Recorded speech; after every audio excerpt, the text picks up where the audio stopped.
The Knights of Columbus, when I was a young man in Seattle, were very prominent in our lives. I went to an all-boys Catholic high school. My wife went to an all-Catholic girls' high school, and the Knights of Columbus would have a dance. And so at that dance, one Friday night, I met my wife. Now, we looked up to the Knights. I mean, these were very accomplished men. And I thought that you had to be really something special to get into the Knights.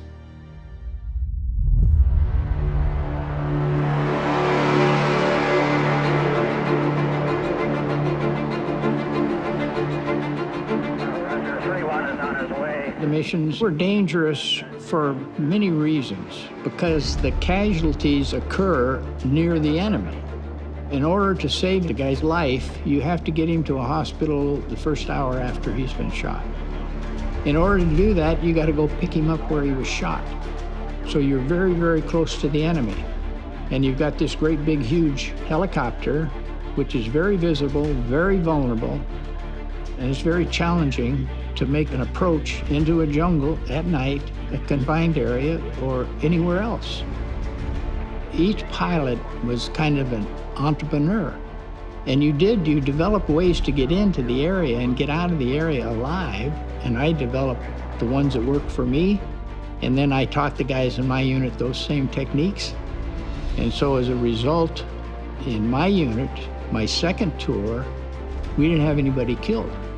Now, we had 40 men in that detachment.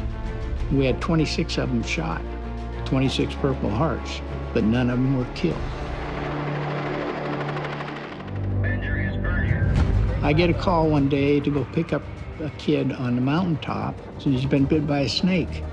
And so I head out after him, and boom, I come to the mountain, and it's in the clouds. And I'm totally disoriented, and the crew's getting nervous. And I'm all the time, I'm praying, God, why are you doing this to me? How are we going to get in there? I was hit by the wind. A gust of wind hit and blew me sideways. And so I had to look out the window. I was looking for a hole in the jungle, hoping to find a spot we could go into. And I could see the top of the trees, and I could see the rollerblade. So guess what? I got 2 reference points. I know I'm right side up. And from then on, I just turned that H model Huey sidewards, and we hovered right up into the guy, got that kid, took him to the hospital, and I think he lived. And then I use that technique all the time from then on. On the day of the Medal of Honor, I get a call on the air that there's 70 patients in a valley right below an outpost. Horrible fight, as it turned out, the night before. Several aircraft had been shot down. And I call him and I says, give me the frequency of the guy on the ground. The brigade commander wouldn't give it to me.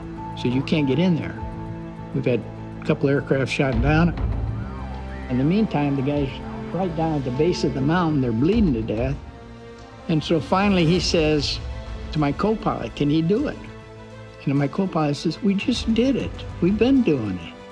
Just give us the frequency. So he gave me the frequency. I did the sideward thing, flew right over the top of the NBA. There were 70 patients down there. And I took in a medical team. They turned back because they didn't know how to do it.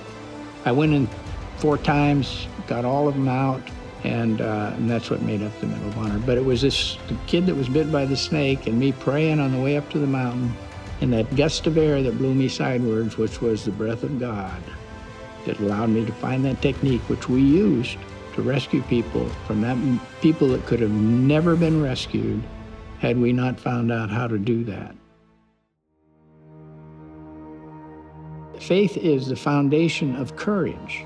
Fear is an emotion, courage is a decision. And I tell guys, I was never afraid. Anxiety, absolutely.